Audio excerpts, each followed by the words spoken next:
명예훼손과 공무집행방해 혐의로 지금 수사를 받고 뉴욕 순방의 동행 취재 중에 들은 거라 그때 정말 깜짝 놀랐죠. 1호기에서 탑승을 거부당했고 갑자기 옆에서 어떤 분이 갑자기 소리를 치면서 반말로 막 훈계를 하는 이기주 저 싸가지 없이 대통령 앞에서 쓰레빠 삼선 슬리퍼를 신고 있는데 그 친구는 전주 알았던 거죠. 바이든 날리면 그때로 잠깐 좀 거슬러 올라가서 이야기를 좀 나눠보도록 하겠습니다. 그때 굉장히 인간적으로 겁났을 것 같아요. 먼저 방금 명예훼손 말씀하셨으니까 제가 이 바이든 날리면으로 지금 수사를 받고 있는 혐의가 명예훼손이거든요. 누구에 대한 명예훼손이죠? 그게 안 써 있더라고요. 그래요? 네, 명예훼손과 공무집행방해 혐의로 지금 수사를 받고 있어서 명예훼손을 들으니 갑자기 또 울컥하는데. 또 울컥해. 그때는 제가 이제 뉴욕 순방의 동행 취재 중에 들은 거라서 그때 정말 깜짝 놀랐죠. 그 오디오를 처음 들었을 때 그래서 되게 놀랐고, 근데 이거를 제가 밖에 있다가 1시간 정도 늦게 와서 들었는데 이제 그때 48초 회동을 했냐 안 했냐 뭐 이래가지고 좀 옥신각신할 때잖아요. 근데 그러니까 우리나라 대통령이 미국 바이든 대통령을 만나냐 안 만나냐 이게 아주 초미의 관심사였어요. 미국까지 갔는데. 미국까지 갔는데 그랬는데 바이든 대통령이 이게 참 이게 안 만나주는 거야. 그런데 이제 어떤지 행사장에 갔어. 거기서라도 만나야 되는 거야. 윤석열 대통령 입장에서. 왜냐하면 이게 초미의 관심사니까. 그래서 뭐 계속 왔다 갔다 하면서 기회를 잡습니다. 그러다가 딱 만났어. 맞죠? 네. 박진 장관이 미스터 프레지던트 하면서 불러줘가지고 바이든 대통령을 돌아보게 해서 만나게 해줬죠. 그때까지도 계속 뒤를 따라다니면서 이제 좀 기회를 잡았죠. 네, 그러다가 만나서 48초냐 뭐 1분이냐 이거 가지고 기자들이 좀 옥신각신할 때 제가 밖에서 중계차를 한번 했고요.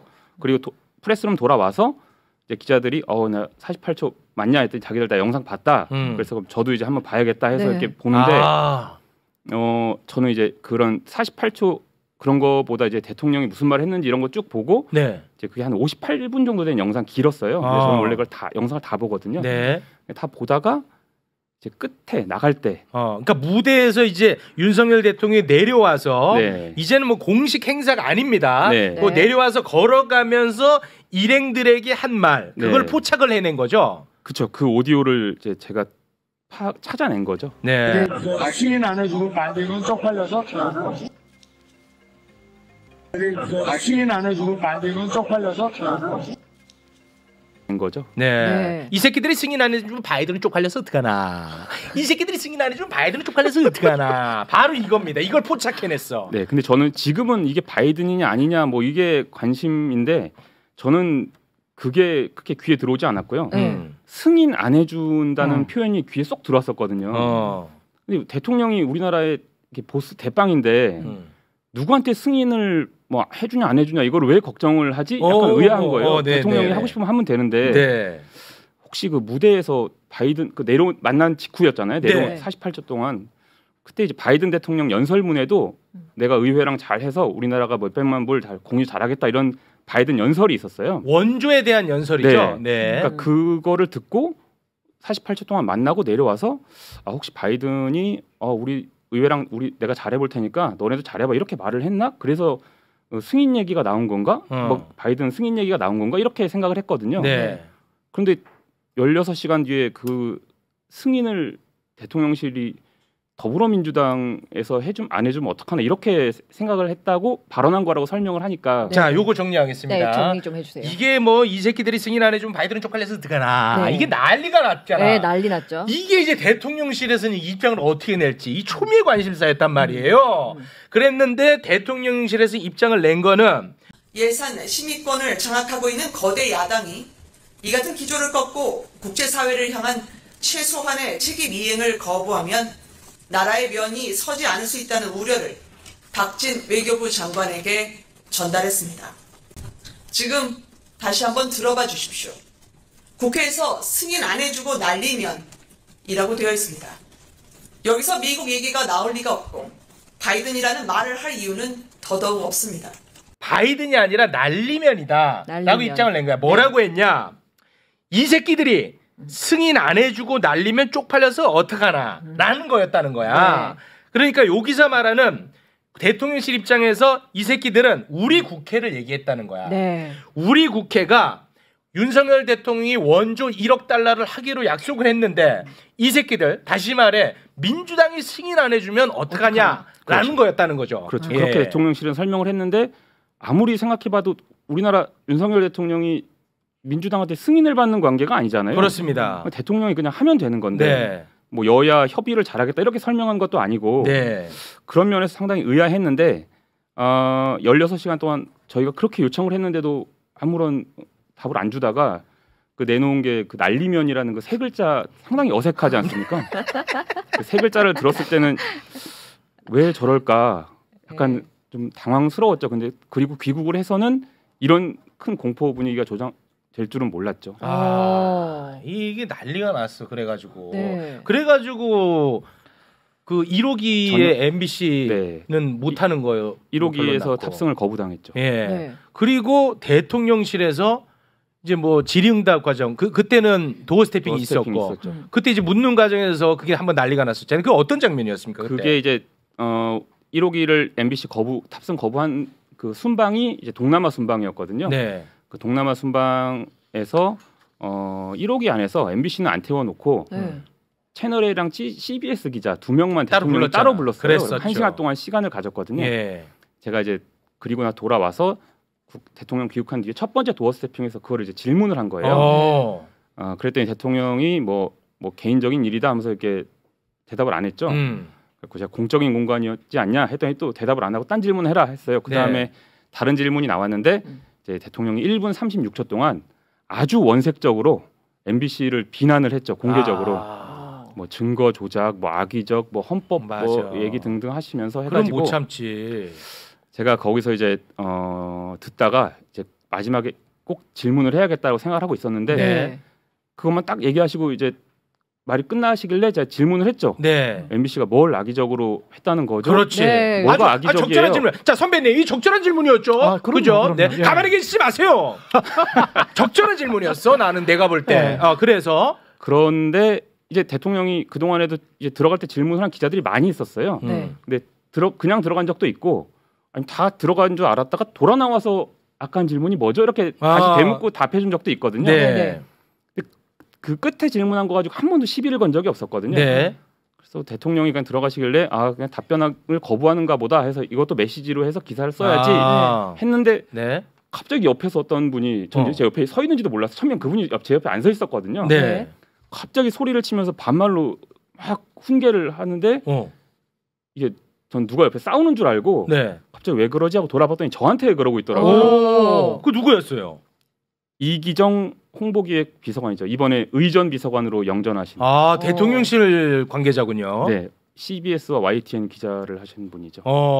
다만 MBC 그 사실과 다른 그런 가짜 뉴스로 이간질하려고 아주 악의적인 그런 행태를 보였기 때문에. 출신도 이렇게 하면 안 되죠. 아니 기자 출신밖에 하지 말라 그랬잖아요. 아니 뭐가 가짜 뉴스예요? 뭐가 가짜 뉴스? 돌아가셨잖아요. 돌아가시는데 찍지 마세요 이거. 아니 그럼 질문도 못 해요? 아니 질문하라고 단상 만들어 놓은 거 아니에요? 말씀할 수 끝났잖아. 그렇게 했잖아. 반말하지 마세요. 아니 말꼬리 잡지 마세요 그렇게. 말꼬리를 누가 잡아요? 질문 질답 끝나는데 말꼬리를 비서관이 잡았잖아요. 정말요. 그렇게. 뭐가 악의적이에요? 뭐가 악의적이에요? 네? 말 조심하세요. 말 조심하시오가 아니라 보도를 잘하세요 정말. 그럼 대통령님이 말씀하신 거잖아요. 그게 저희가 지어낸 거예요. 아니 끝나지. 영상이 있는데 왜 그걸 부정해요? 뭐가 악의적이에요? 이 공개석상에서 뭐가 악의적이라고 하는 거냐고요. 저희가 뭘 조작했다는 거예요. 왜 몰라요? 증거를 내놔요. 그러면 분석하고 있다면서 증거를 내놓으라고요. 내가 수사 못하면서. 아직도 이렇게 했는데. 아직도? 그럼 뭐 지금 무슨 군사정권이에요? 이거 아직도라니요. 아니 군사정권 왜 군사정권이라는 말이 나와요? 어떻게? 이렇게 독재적으로 하는 거 있어요. 독재적인 게 아니라. 아니 다 보도해 주세요. 다 보도해 주세요. 언론이 이런 편협한 언론관이 문제인 거예요. 대통령실에. 네, 이런 공개적인 석상에서 대통령이랑 기자들 질답하는데 비서관님이 끼어들어가지고. 아니 끝났잖아요. 왜? 끝난 상태. 끝났는데 왜 비서관님 끼어드냐고요. 아니 뒤에 가시는 분. 대통령이세요? 도어 스태핑인데 대통령이시냐고요. 아니 비서관님 만능이세요? 비서관님 말이 맞아요? 비서관님 말이 더 맞냐고요. 아니 기자랑 대통령 도어태핑하고 지금답하는데 왜 끼어들어서 왜곡하세요? 왜 언론을 이렇게 왜곡한 사람이 먼저 말씀하세요. 그 왜곡을 비서관님이 하신 거예요. 지금 방금 이 현장에서 이 분위기를 왜 이렇게 몰아가요? 왜? 예? 그런 줄 알아야지. 여기서 정말 궁금한 게 있어요. 자, 이 상황 일련의 과정에서 이상할 게 없거든. 기자로서 당연히 질문할 수 있거든. 네. 근데 대통령실 관계자가 막 소리를 지르고 화를 냈단 말이에요. 그리고 이제 충돌이 있었단 말이에요. 같이 있었던 기자들 반응이 나는 제일 궁금해. 같이 있었던 기자들. 같이 있었던 기자들. 예, 솔직하게 갑니다 오늘은.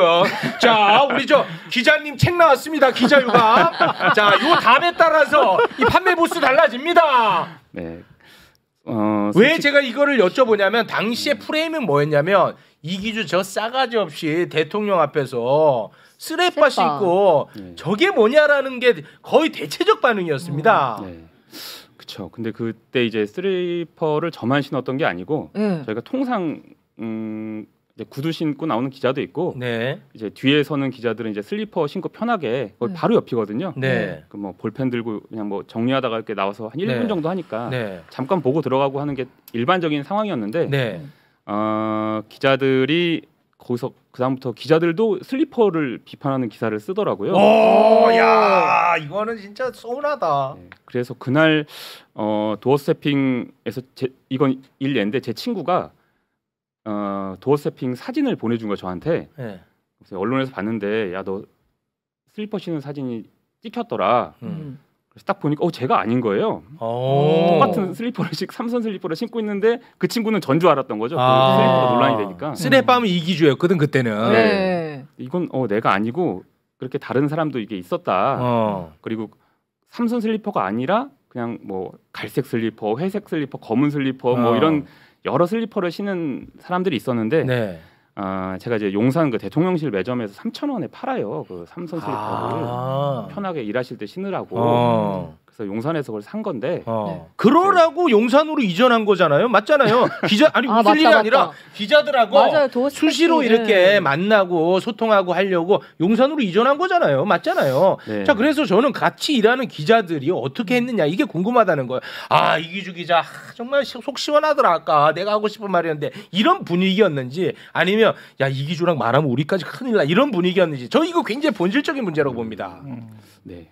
근데 안타깝게도 네. 흘러간 상황은 지금 최욱님께서 말씀하신 후자의 상황으로 흘러갔고요. 왕따 비슷했어요? 그렇죠. 제가 6개월을 버티다가 나왔는데 이제 혼밥을 하면서 버텼거든요. 기자들이 같이 밥을 안 먹어줘서요?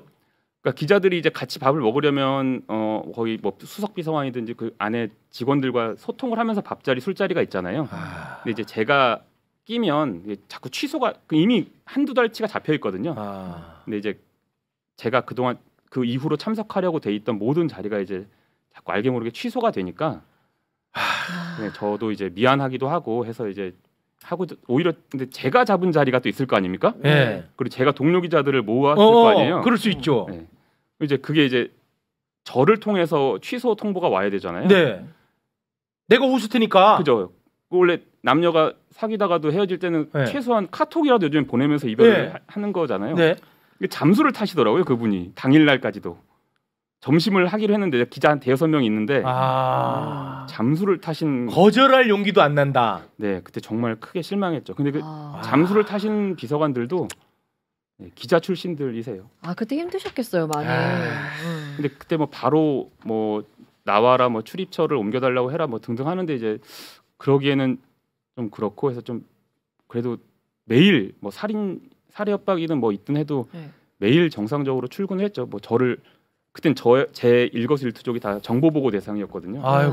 그래서 저를 딱 보면 기자들이 바로 신발을 보는 거예요. 저도 봤어요. 오늘 들어오실 때 슬리퍼 쫄아서 슬리퍼를 구두로 신었나 안 신었나를 딱 보니까 저는 당당하게 계속 신고 다녔죠. 계속 신고. 네, 계속 그 슬리퍼를 신고 다녔어요. 근데 똑같이 슬리퍼를 신던 기자들이 다음 날부터 다 구두를 신고 다니더라고요. 다음 날이 아니라 그날 오후부터 다 구두를 신고 다니더라고요. 화장실 갈 때 바로 앞인데도 구두를 신고 이렇게. 아니 우리 저 최경영 기자 선배님, 저는 진짜 궁금한 게 왜 기자들이 이렇게까지 위축되고 겁먹고 이기주를 따돌리고 왜 이러는 거예요? 근데 그게 그 중고 집단 그들이 속한 집단에서 한번 딸을 당하면 다시 들어오기가 쉽지 않잖아요. 지금 6개월 만에 출입처 나왔다고 했잖아요. 네. 그것도 MBC가 오래 버틴 거라고 저는 보는데 작은 언론사 같으면은 일주일도 안 돼서 아마 내보냈을 것 같고 바로 교체했어요. 예, 바로 교체했을 겁니다. 왜냐하면 이 정도 상황이면 대통령실에서 이야기를 해요. 누구한테? 회사한테. 그러니까 언론사에게 예, 출입 기자 좀 바꿔주세요. 네. 그러면 지금 말씀하신 것처럼 이기주 기자 이야기한 것처럼 취재가 안 되잖아요. 사람을 만나기 힘들고. 네. 그러면 본인에게도 안 좋고 회사에게도 안 좋잖아요. 취재 보도가 불가능하니까. 그러니까 이제 사람을 빨리 교체를 해주거든요. 근데 이제 MBC는 자존심 때문에 이게 사람을 교체를 안 한 거죠. 그래서 6개월 정도 끌고 간 건데. 네, MBC는 그렇다 치고 이제 다른 타사 기자들이 예를 들어서 대통령실로부터 이기주랑 밥 먹지 마 이러지는 않았을 거 아니에요. 그게 이제 정보의 독점이에요. 정보의 독과점이 이루어지고 있는 출입 기자단의 현실이 그대로 보여지고 있는 겁니다. 그게 사실은 정치부에서도 무슨 꿈이라고 해가지고 자기들끼리 뭘 만들잖아요. 만들고 이제 국회의원 괜찮은 사람들, 그러니까 본인들이 생각했을 때 괜찮은 사람들 끌어들여요. 그래가지고 밥값 내게 하고 그러면서 정보 교환을 하거든요. 그 꾸미가 크고 그리고 그 기자들이 많으면 많을수록 굉장히 좀 탄탄하게 되는 거거든요. 그러면서 정보가 독과점하는 몇 사들 위주로 움직이면서 그런 식으로 국회에서도 움직여지는데 대통령실은 훨씬 더 하죠. 대통령실은 한 사람에 의해서 지금 움직이고 있고 그 한 사람이 뭐 대통령인지 대통령 영부인지는 모르겠습니다만 저는 그게 궁금해. 지금 한 사람에 의해서 제가 이제 대통령 출입 기자실 저 후배들한테 들은 걸로는 뭐 누구든 비서실장이든 누구든 간에 김건희 여사에게 직언을 할 수 있는 사람이 있는가 없는가 그것도 굉장히 궁금하고 대통령에게 어떤 이야기를 할 수 있는 국무위원이나 참모들이 있는가 없는가 그것도 굉장히 궁금하고 대통령이 하루에 몇 페이지 정도의 자료를 읽는가 제가 들은 어떤 기자들의 전언처럼 거의 별로 읽지 않는가 굉장히 이거는 심각한 일이거든요. 만약에 제가 들은 바대로가 사실이라면 그래서 대통령 출입을 하면서 들었었던 근데 그리고 이제 확인이 됐었던 내용만을 가지고 이야기를 한다면 지금 그런 안에서 기자들만 알고 있는 내용인데 독과점적으로 그들만 공유되고 그러나 일반 대중들은 절대 모르고 그리고 그런 게 나오면 야 루머야 가짜 뉴스야 때려잡아 언론사 뭐 폐쇄해 국기문란이야 무섭구나 반국가 세력이야 이런 정도의 정보전이나 여론전을 할 수 있는 지금 자세가 갖춰져 있잖아요. 근데 흘러나오는 이야기들은 보통 이야기들이 흘러나오는 게 아니거든요. 심지어는 매불쇼에서도 전혀 파악을 못하고 있어요. 여기에서 한 번이라도 그런 이야기가 나온 적이 없어요. 제가 대통령 출입 기자실 기자들한테 들은 어떤 이야기들은 그런 것들이 많아요. 그런 얘기는 하지 마요. 저는 진짜 다시 돌아가서 가령 자 보십시오. 전용기 배제.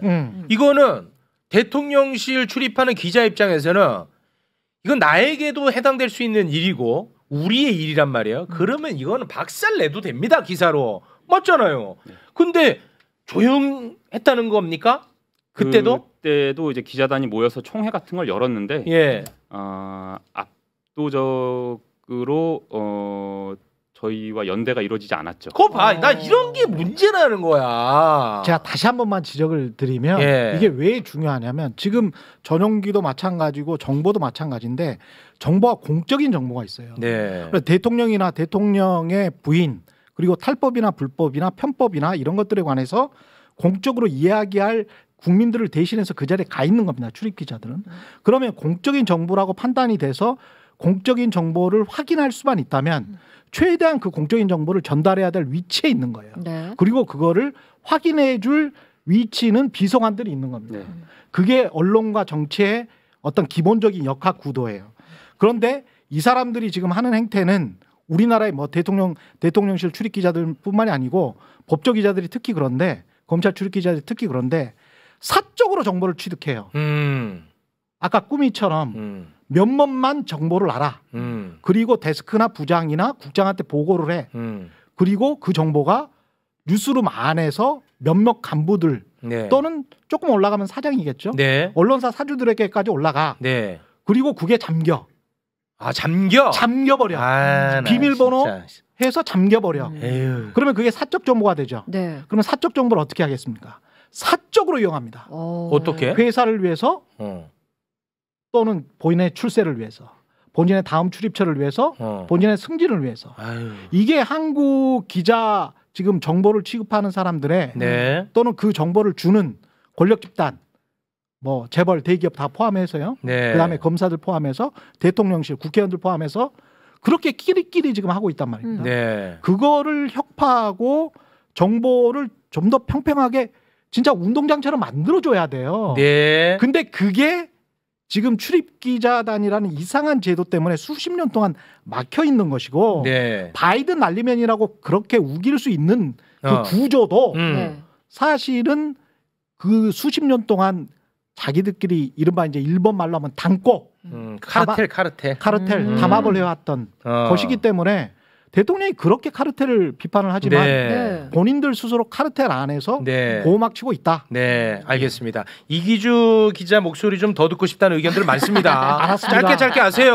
예, 그만하겠습니다. 자, 그리고 네. 또 제가 궁금한 거 있습니다.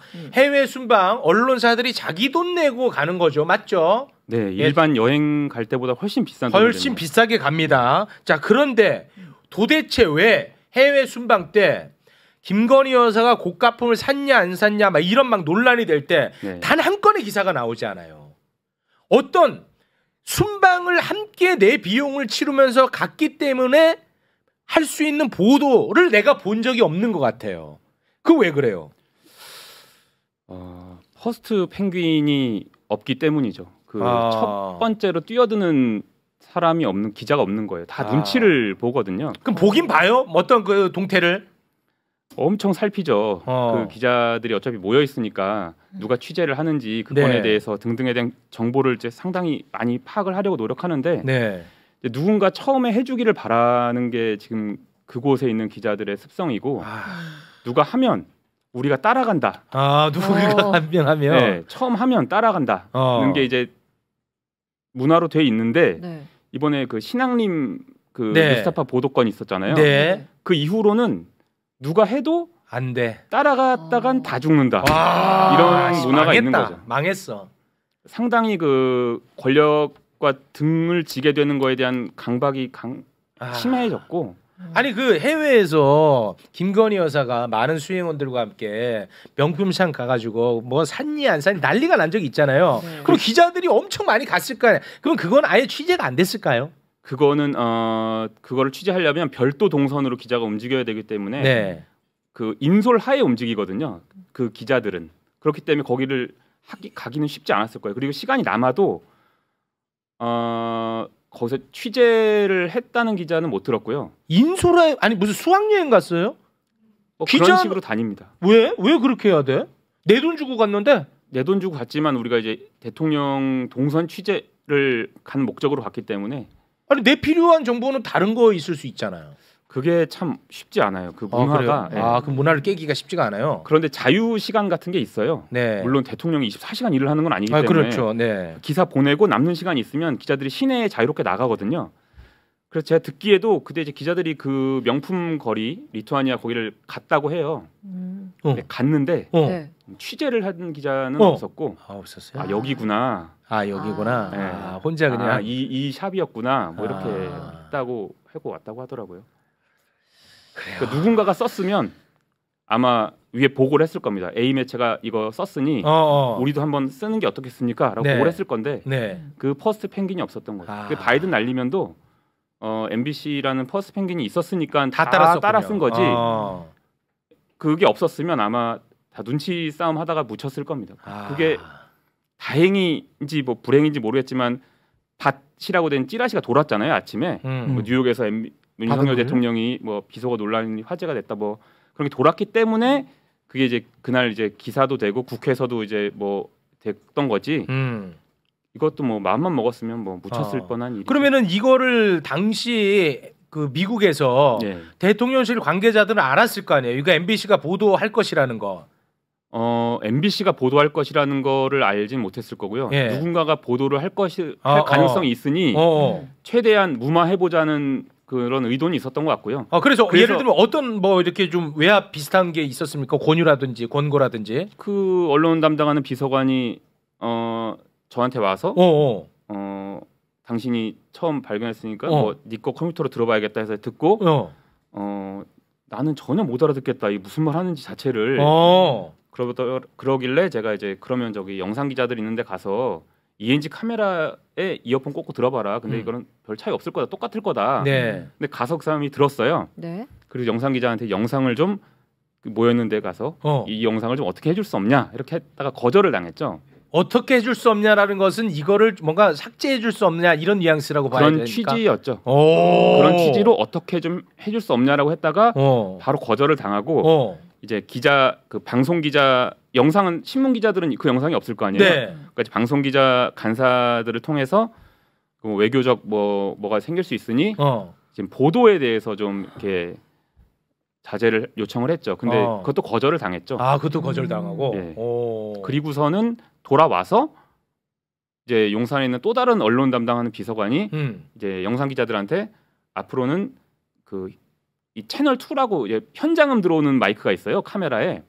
그 바이든 알리면도 현장음으로 들어온 거거든요. 현장음. 네. 그 현장음을 끄고 앞으로 촬영해라. 대통령 접근 취재는 근접 취재는 그랬다가 또 영상 기자들한테 거절을 거절당했어요. 야, 영상 기자들 기백 있네. 영상 기자들이 대체적으로 곤조라고 하는 영상 기자들 기백 있어요. 좀 더 세죠. 예. 하지만 전용기 배제 때도 영상 기자들이 이제 보이콧 논의를 하다가 영상 기자들도 사실 저희와 연대를 하는 걸 이제 하지 않았죠. 거기서는 좀 쉽지 않았군요.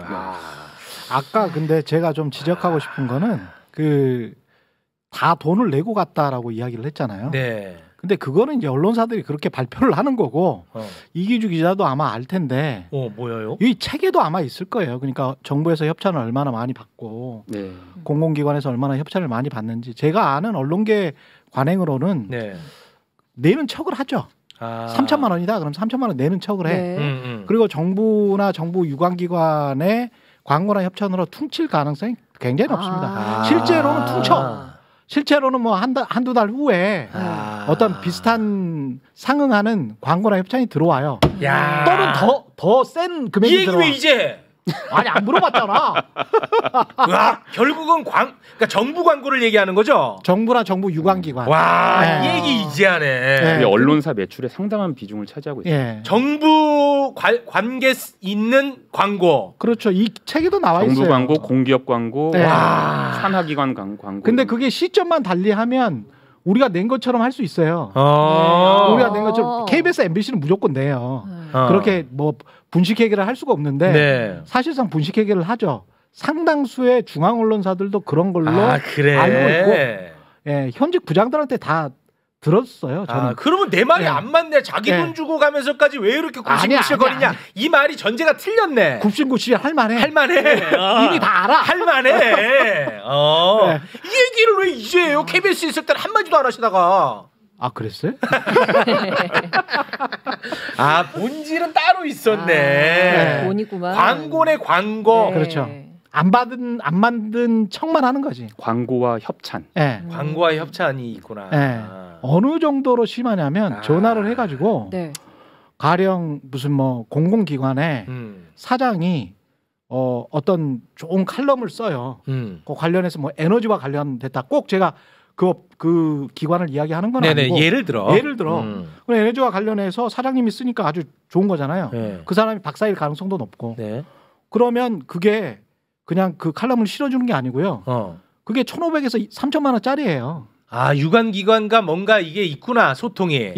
그러면서 그거를 칼럼으로 나오면 훨씬 더 그 기관에 어떤 이익을 대변할 수 있고 기사 같잖아. 기사 같아. 그러니까 이제 무슨 뭐 아주 뭐 스페셜 칼럼 뭐 이런 식으로 해서 1면이나 3면에 쓸 때도 있고요. 갑자기 그런 칼럼이 나올 때가 있어요. 신문 경제신문사나 그럴 때.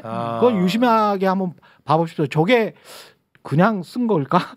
그냥 쓴 게 아니고 그냥 이러면서 유튜브에서 이제 광고 받거나 이런 거는 굉장히 또 질타를 한단 말이죠.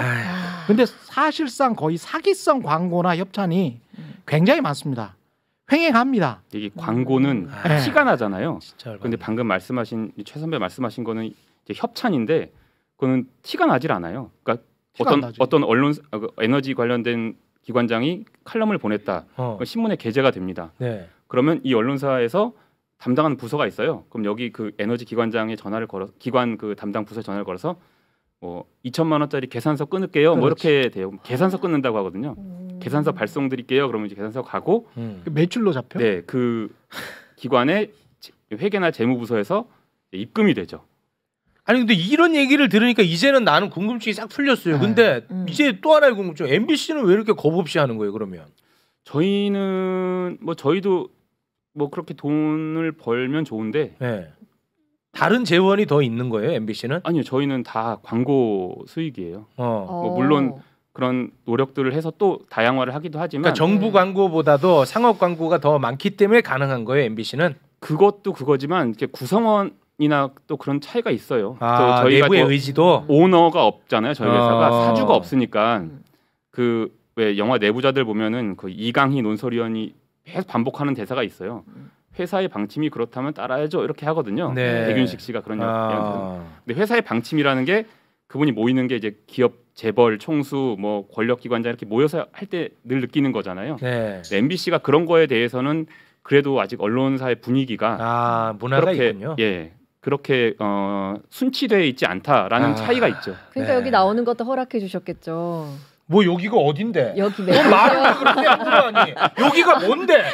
이적 단체니? 아니요. 아이고 참. 네. 이제 조금 내가 궁금증이 풀리네요. 확실히 사람이 퇴사를 해야 진실이 나오네. 아니 그 전에도 저널리즘 토크쇼에서 이야기해 줬는데 이런 거 다 까먹었구나. 했었어요? 했었어. 그때는 문재인 정부 때였는데? 그때도 다 그런 관행적으로. 이거는 KBS나 MBC를 빼고는 어지간한 중앙 언론사들은 다 하고 있습니다. 그래요. 네. 알겠습니다. 그러면은 우리가 들어도 들을 얘기가 많은 게 이 언론 관련인데 사실 이번 정부의 언론관 특성이 또 있는데 그 얘기는 오늘 하나도 못했어요. 다음에 다시 한번 또 해야 될 것 같아요, 두 분. 시간이 너무 많이 지나서. 시간이 끝났어요? 자, 일단 우리 이기주 기자님. 네. 기자유감이라는 책 이거 왜 썼고 어떤 내용입니까?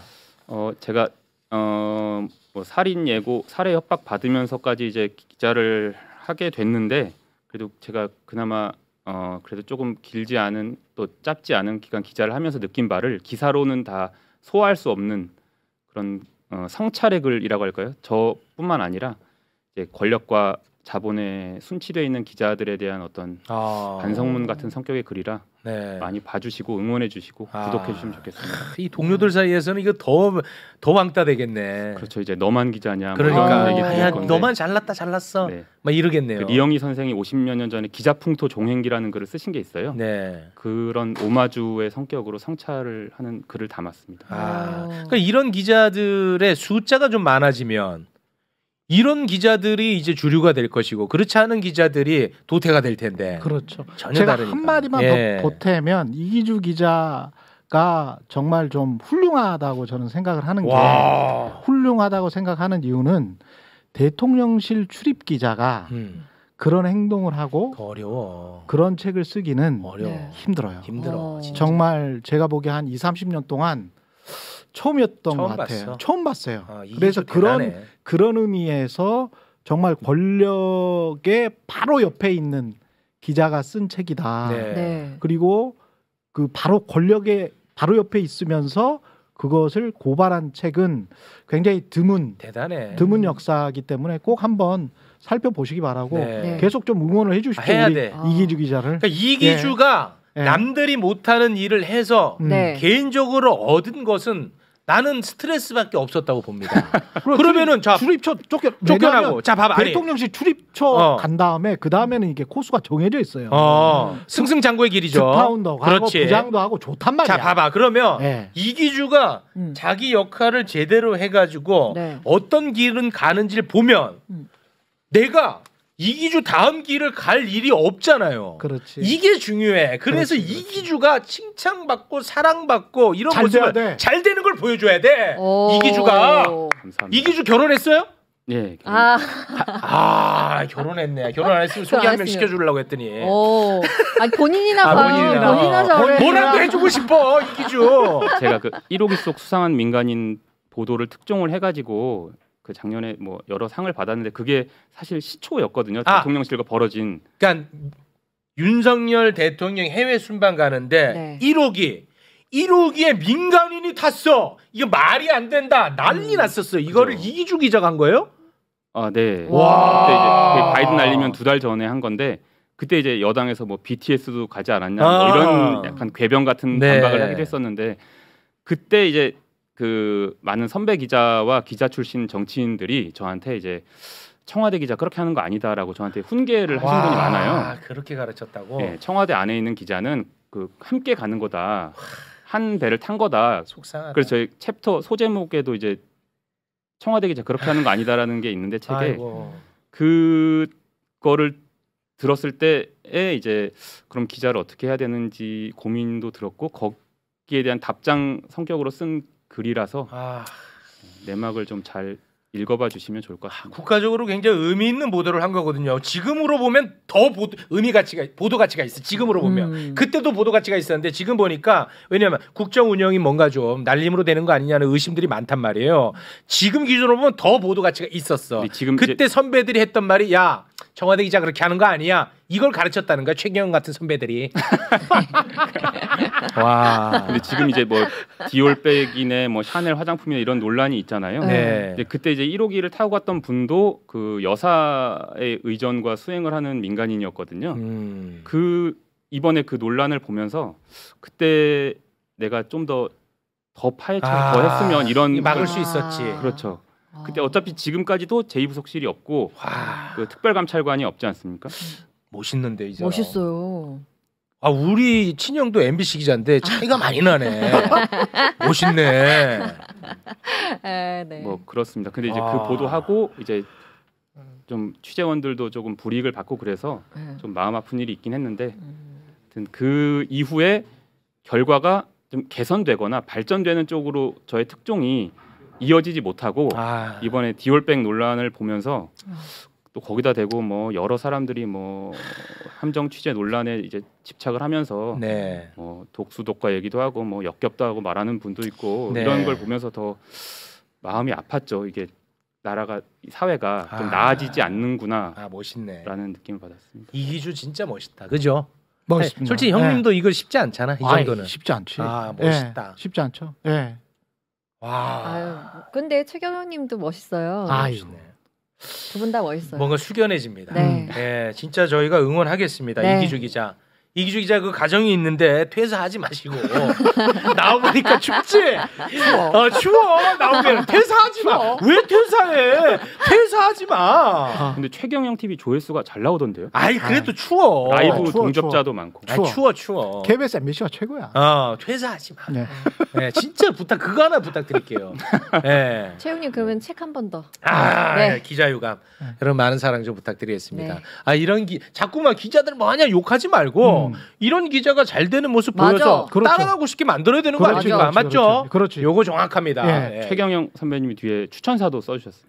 그 추천사를 좀 유명인으로 하지 최경영으로. 나한테 연락했어야지. 이 뭐야? 유명인이 없어. 추천사 잘 써요, 최웅님. 답답하네. 다음 책에서는 써주십시오.